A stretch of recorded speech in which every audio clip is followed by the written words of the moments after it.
കാക്കക്കോയിൽ സിനിമയുടെ തെലുങ്ക് സിനിമയാണ് നിങ്ങൾ ഇപ്പോൾ കണ്ടുകൊണ്ടിരിക്കുന്ന സുഹൃത്തുക്കളെ. മലയാളത്തിലെ ഏത് ക്യാരക്ടറിന് പകരമാണ് ഈ ആശാന് നിങ്ങൾക്ക് മനസ്സിലായത്? നിങ്ങളെന്ത് പ്രാന്തായി പറയുന്നത്? എനിക്കൊന്നും മനസ്സിലാവുന്നില്ല. മനസ്സിലായില്ല?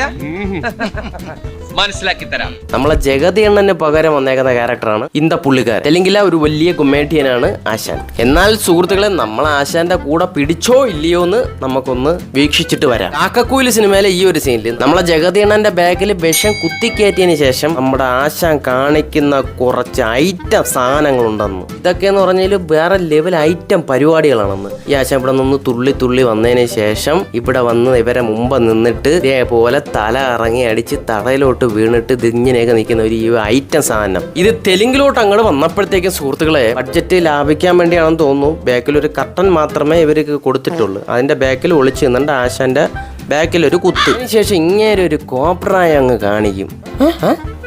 കണ്ണ കണ്ണ കണ്ണ കണ്ണ കണ്ണ കണ്ണ കണ്ണ കണ്ണേ എന്തൊക്കെ പീലാത്തരങ്ങളുടെ കിടന്ന് കാണിക്കണം ഇങ്ങേര്.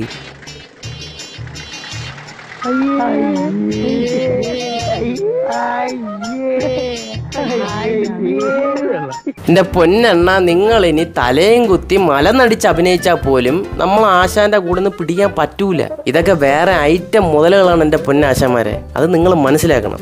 എന്നിട്ട് ഇങ്ങനെ ഇവിടെ വന്നിട്ട് എന്തിനൊക്കെ ഇങ്ങനെയൊക്കെ കാണിച്ചിട്ട് എന്നും പറഞ്ഞ് ഷണ്ണാ പഞ്ചിനെ കണക്ക് ബോധം കെട്ടങ്ങ് വീഴുമെന്ന്. അല്ല, അണിഞ്ഞൂടാത്തോണ്ട് ചോദിക്കണമെന്ന്. നിങ്ങൾ അണ്ണാക്കിലോട്ട് വിഷമാണാ കുത്തി കയറ്റിയത്, അതാ ക്രിമികടി കൂടാൻ വേണ്ടിയുള്ള മരുന്നാണ് അവിടെ കുത്തി അടിച്ച് കയറ്റിയത്.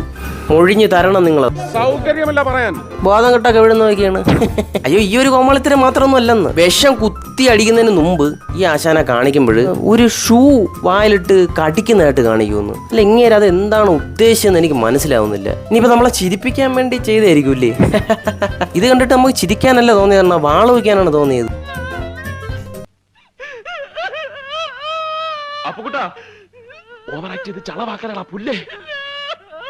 ഷൂ എടുത്ത് കടിക്കുന്നു എന്നാ കോമഡി. നിങ്ങൾക്ക് വേണമെങ്കിൽ പറയാം മറ്റേ ആശ തുപ്പിയതാണ് ഷൂവിന്റെ അകത്ത്. അതെന്തിനാണെന്ന് വെച്ച് കഴിഞ്ഞാൽ ഈ ആശാന്റെ വായിക്കാത്തോട്ടൊരു കൈപ്പുള്ള സാധനം എടുത്ത് ഒഴിച്ചു കൊടുക്കൂലേ, അതിന്റെ ചവർപ്പ് മാറ്റാൻ വേണ്ടിയാണ് ഷൂവിന്റെ അകത്ത് തുപ്പുന്നത്. പിന്നെ തറയെ തുപ്പാരെന്ന് പറഞ്ഞാൽ അത് ഹോസ്പിറ്റലാണ്, രോഗികളൊക്കെ ഉള്ളതാണ്, അത് വൃത്തികേട്. ഡയറക്ടർ ബ്രില്യൻസ് ആണ് ഇത്. മറ്റേന്ന് പറഞ്ഞാൽ മുതുക്ക് കടി ബ്രില്യൻസ്. ഈ ഒരൊറ്റ കാര്യം മാത്രമേ നിങ്ങളിത് പറയാനുള്ളൂ. ആശാന്മാരെ, നിങ്ങൾ റീമേക്ക് എന്തൊരു തേങ്ങ വേണമെങ്കിലും ചെയ്തോ, പക്ഷെ ഇതേപോലെ കോമാളിത്തരം കാണിക്കരുത്. പിന്നെ ഇതിന്റെ തമിഴില് തുപ്പുന്നതുമില്ല, കടിക്കുന്നേ ഇല്ല, പിടിക്കുന്നേ ഇല്ലെന്ന്. ആശാന് കയ്പുള്ളതുകൊണ്ട് കുറച്ച് വെള്ളം കുടിക്കുന്നിട്ടാണ് കാണിച്ചിരിക്കുന്നത്. ഇംപ്രൂവ് വരുത്തിയിട്ടുണ്ട് ആശാന്മാര്. പക്ഷെ മറ്റേ ലൈറ്റ് സാധനം കുത്തിയതിന് ശേഷം കാണിക്കുന്ന മറ്റേ ഐറ്റം പരിപാടികൾ തെലുങ്കിനെ കാട്ടി കൊള്ളാം കേട്ടോ. എന്നാലും നമ്മൾ ആശാനെ വെല്ലാൻ വേണ്ടി ഈ രണ്ട് ടീമുകളും പോരുന്നു. വടിവേല് നല്ല ഇനി കൗണ്ടർ മണി ആണെങ്കിൽ പോലും നടക്കൂല ആശാനെ, നടക്കൂലത്. ഇതില് മോഹൻലാലിന്റെ പോലെ ഇങ്ങനെയാണ് കേട്ടോ. മുകേഷ് അണ്ണന് പകരം ദിങ്ങേരും. തെലുങ്കിൽ ഈ ആശാനാണ് മോഹൻലാലും, മറ്റേ ആശാൻ മുകേഷും.